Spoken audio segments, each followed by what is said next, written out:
It's 2 a.m. The room is dark. The house is quiet. Everyone else is asleep. And you're lying there, replaying something that happened today, or yesterday, or maybe 3 weeks ago. You hear your own voice. You see their face. You remember exactly how they said it. The tone, the pause, the way they looked at you just before they responded.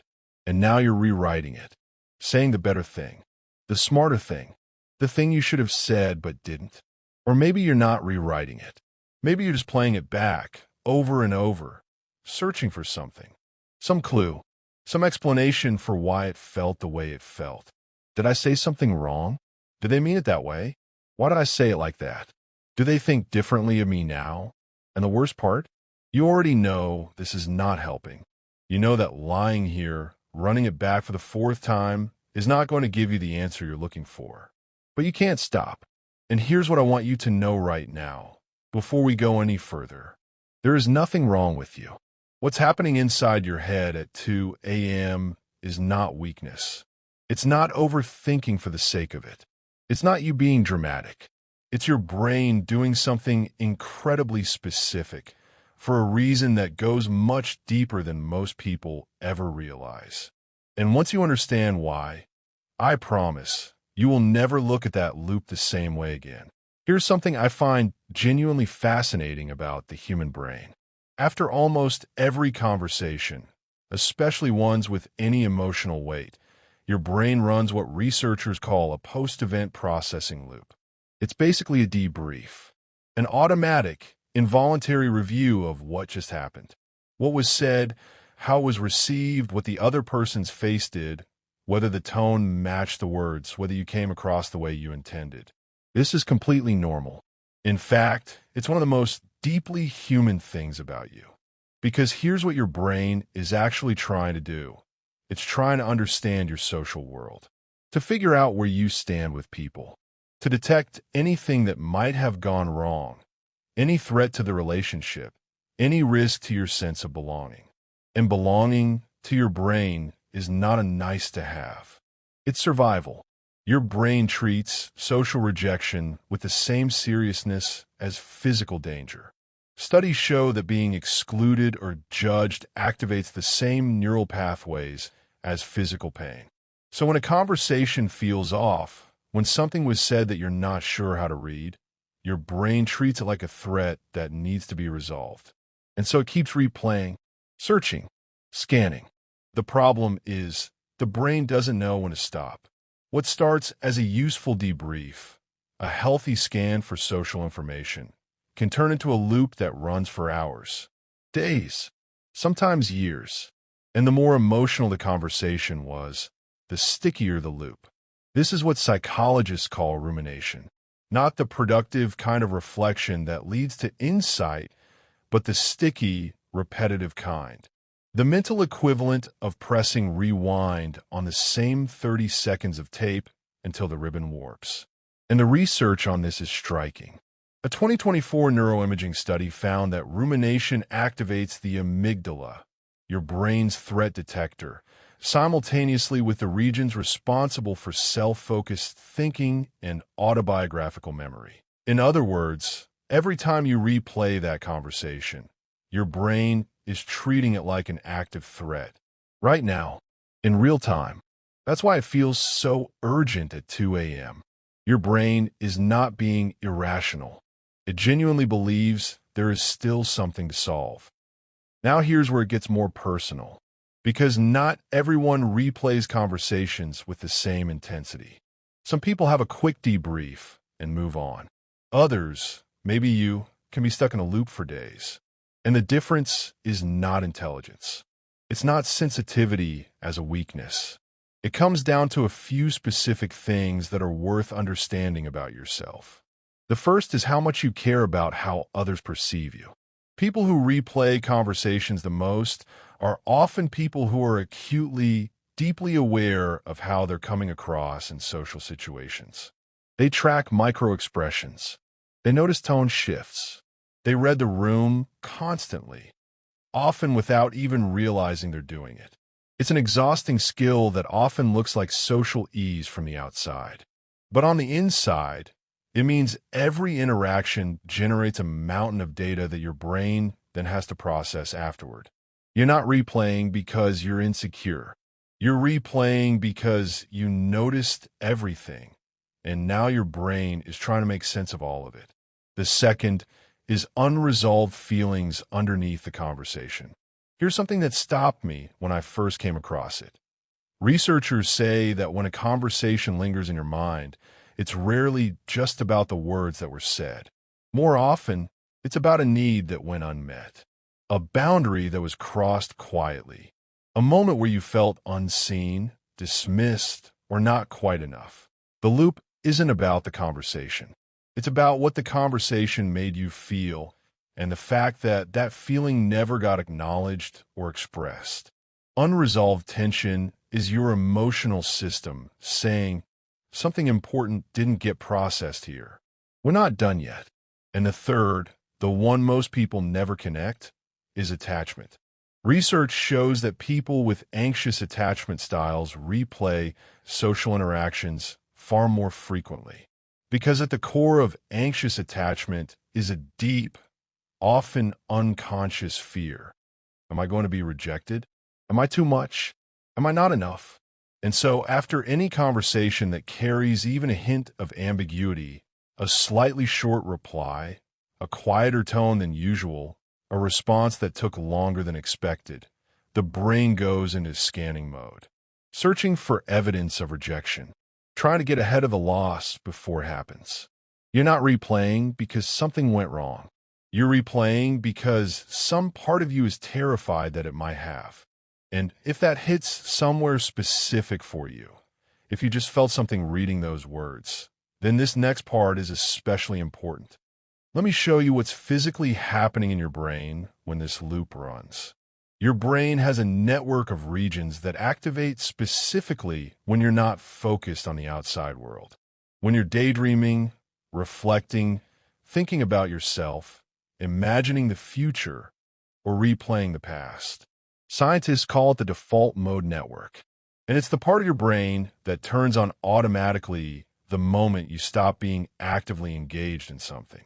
You finish the conversation, you walk away, you sit in the car, you lie in bed, and your default mode network switches on and immediately starts doing what it was built to do. Self-referential thinking, social processing, mental time travel. What has happened? What did it mean? What does it mean about me? Researchers describe it as the brain asking over and over, what does this say about me? Here's the problem. The default mode network was designed to help you learn from social experience. It's supposed to run a quick debrief and then quiet down. But in people who are prone to rumination, especially people who've experienced anxiety, chronic stress, or emotional environments growing up where they had to read people carefully just to feel safe, this network doesn't quiet down. It stays activated. It keeps running. It pulls more memories in. It connects this conversation to that one from 6 months ago. It builds a whole case. And here's the neuroscience that explains why it's so hard to just stop. Rumination keeps the amygdala, your brain's alarm system, activated. And it suppresses the dorsolateral prefrontal cortex, the part of your brain responsible for rational control and problem solving. You feel stuck because neurologically you are stuck. The thinking part of your brain is being drowned out by the alarm part. You're not choosing to keep looping. Your brain's alarm is louder than the part that could turn it off. Here's the reframe that I think changes everything. Most people treat the loop as the problem. They try to shut it down, distract themselves, force themselves to stop thinking about it, tell themselves they're being ridiculous. But what if the loop isn't the problem? What if the loop is a messenger? Think about it. Your brain doesn't replay things randomly. It replays the things that mattered. The conversations where something felt at stake, your self-worth, your connection to someone, your sense of being understood or seen or valued. The replaying isn't irrational. It's pointing directly at the things that are most important to you. The conversation you can't stop replaying with your friend, it's not about what you said. It's about how much that friendship means to you. The work interaction you keep picking apart is not about your performance. It's about how much you want to be respected, to be seen as capable, to matter in that room. The exchange with someone you love that you've replayed 40 times, it's not about the words. It's about the fear. The fear that maybe you push too hard or not hard enough. That maybe you're harder to love than you want to be. The loop is painful, but it's also, in a strange way, evidence of how deeply you feel, how much you care, how seriously you take the people in your life. People who don't care don't replay. The replaying is the price of depth. And the question isn't how do you stop caring? It's how do you work with this part of yourself instead of fighting it? So here's what actually helps. Not tips to suppress the loop, but ways to work with what your brain is trying to do. First, ask what the loop is actually about. Not what was said, but what you felt. Underneath the replay, there's almost always an unmet need or an unexpressed emotion. Were you trying to be understood and it didn't happen? Did you feel dismissed? Did you say something that didn't match who you want to be? Did the conversation trigger an old fear? When you find a real thing underneath, write it down. Name it. Because the moment you identify the actual feeling, the loop often loses its urgency. Your brain was searching for something. You just gave it the answer. Second, understand the difference between rumination and reflection. Psychologists draw a hard line between these two things, and the difference shows up in brain scans. Rumination is passive.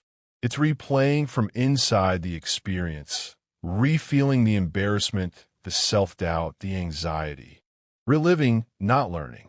And it makes you feel worse each time through. Reflection is active. It asks, what can I actually learn here? What does this tell me about what I need? It moves towards something instead of just circling. One way to shift from rumination into reflection is to change the question. Stop asking, what did they think of me? And start asking, what do I actually need from this situation?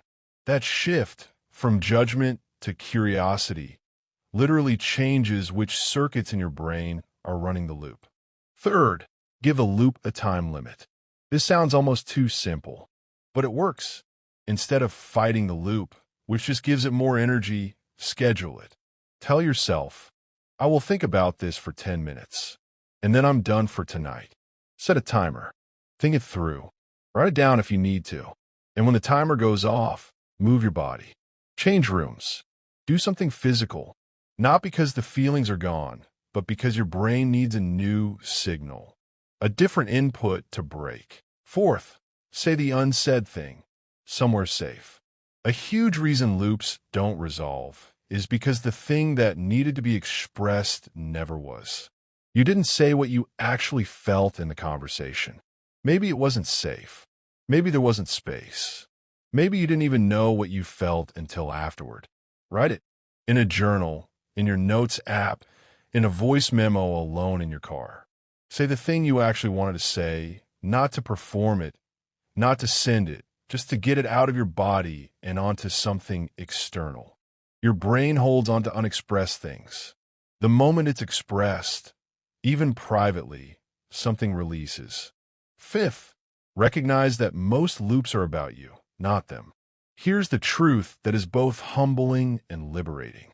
The conversation you've replayed 40 times, the other person has probably thought about it once. Maybe not at all. That's not because you don't matter. It's because most people are too busy running their own loops about their own conversations to spend that much time in yours. The intensity of your loop is proportional to how much the interaction touched something inside you, not to how much damage was actually done. And recognizing that gap between how it felt and what actually happened is where a lot of the suffering starts to release. I want to close with something real. If you replay conversations, if your brain runs these loops at night when everything is quiet, you're not overthinking, you're not too sensitive, you're not exhausting yourself for no reason. You're someone who pays attention, who cares about people, who takes connections seriously enough that the possibility of damage to it feels urgent and worth examining. That is not a flaw. That is one of the most quietly beautiful things about the way you're wired. The goal isn't to become someone who doesn't feel things this deeply. The goal is to learn to hold it with a little more kindness. To hear what the loop is saying instead of just suffering through it. To understand that the replay is not your enemy. It's just a part of you that wants to feel safe. That wants to know you're okay with the people who matter to you. And you are. Even when the conversation fell off. Even when you said the wrong thing. Even when you're not sure where you stand. You're going to be okay. If this video reached something in you, share it with someone who lies awake replaying things. Because they have probably never had anyone explain to them why. And that explanation alone can change everything. Subscribe if you want more content like this. This is what this channel is for. The deep stuff, the real stuff, the things that make you feel a little less alone in your own head. I'll see you in the next one.